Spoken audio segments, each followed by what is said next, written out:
आइए पूनम दीदी, आपके बिना नींद आ रहा है, जल्दी से तगड़ा गाना सुनाइए। एकदम स्टेट फाड़ वाला। प्रेम से बोले शंकर भगवान की बोल, सच दरबार की। तो देखी भोला जी गौरा जी के शादी करके ले अलस आ झोपड़ी मरैया में धर दिलक ओकरा के, आ अपने जाके बैठ गल पर्वत पहाड़ पर जटा उटा फहरा के। काहे खातिर हंसतानी जी? हाँ, आ गौरा जी टूटली मरैया में सावन के दिन रहे, अपन भीज भाज के टाइम काटत रहे। आ गौरा जी के कोनो फिकरे नहीं खे जे हमर भोला जी कहाँ बानी। भकुआइल हो ये जाके पर्वत पर आसन लगा के बैठल रहे। तो बोल सांची दरबार की। अरे कहाँ बितवला ना कि रतिया, कहाँ बितवला ना ए भोला जी, भोला जी।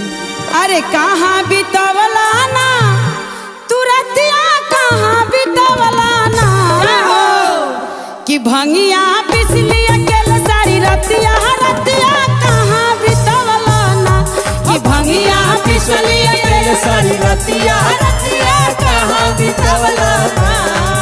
अरे कहाँ बितवला ना ये भोला जी, कहाँ बितवला ना, कहाँ बितवला ना ये भोला जी, कहाँ बितवला ना।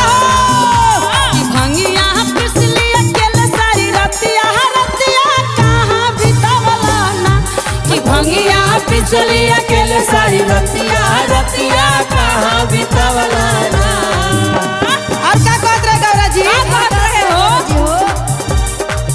चढ़ी गइल सावन रात भर जुआता पलानी, जुआता पलानी हो, जुआता पलानी। चढ़ी गइल सावन रात भर जुआता पलानी, जुआता पलानी हो, जुआता पलानी। अरे कहाँ बितवला ना कि रतिया, कहाँ बितवला ना, कहाँ बितवला ना हो रतिया, कहाँ बितवला ना। कि भंगिया, कि भंगिया अकेले सारी रतिया, रति कहाँ बितवला ना कि भंगिया बिजली अकेले सारी रतिया, रतिया कहाँ बितवला ना।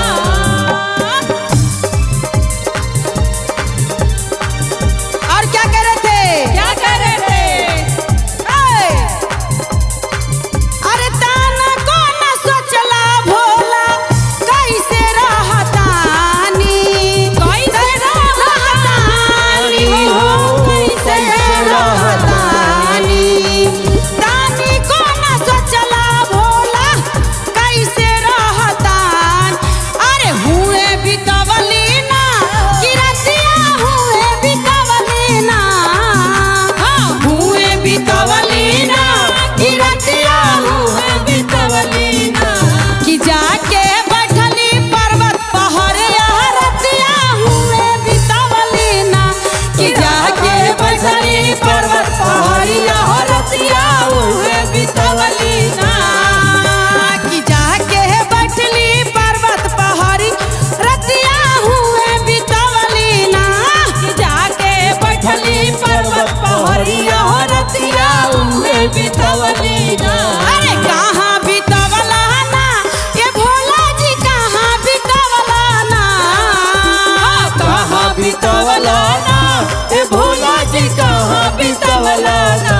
कि भंगिया पिसली अकेले सारी रतिया, रतिया कहाँ बितवला ना कि भंगिया पिसली